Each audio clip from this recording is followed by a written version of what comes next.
Hey everybody. So what I've got here is my African violet. I like to grow African violets. They remind me of my grandmother on my father's side.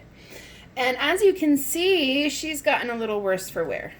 When I'm focusing on outside stuff, I am generally neglecting my indoor plants. And usually they forgive me as long as I get to them by July, and it's July.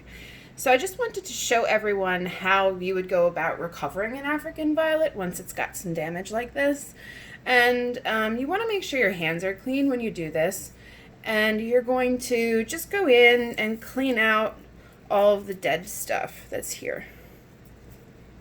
And you're going to get just anything that's stiff and still has some life you want to leave, but the soggy ones are just going to break away.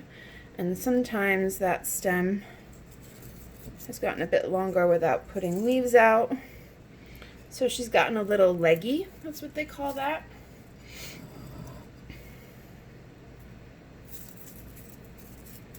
And most of them will break away relatively easily. You can just pull.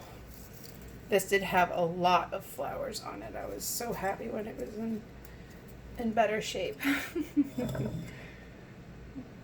Anything you don't want the plant to attempt to give energy to, you want to remove. And you can be, I know people say that African violets are difficult to grow.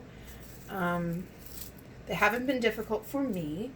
And what I like to do is it is a plant that grows in the desert, so you do want to use succulent soil when you're planting. So it likes a dry environment. Terracotta is a great pot for it. After you do this, you may be able to see under here that the root is relatively long. So at this point, what I could do is add some soil. I don't have any at the moment, so it'll be okay just the way that it is. But to get these little straggly guys off is always a good idea. And then I give her a little bit of water.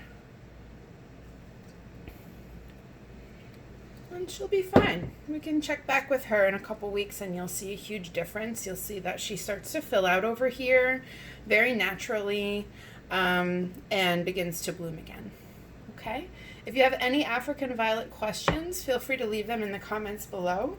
I like to give them medium light. They don't like bright light, but they do. They will tolerate it. You don't want to put them in a dark place. I find that just a nice medium filtered light works very, very well. And yeah, I'm watering probably once a week with just enough water where this fills up. And that's it. Enjoy the 4th of July weekend, everyone. We all really need a holiday.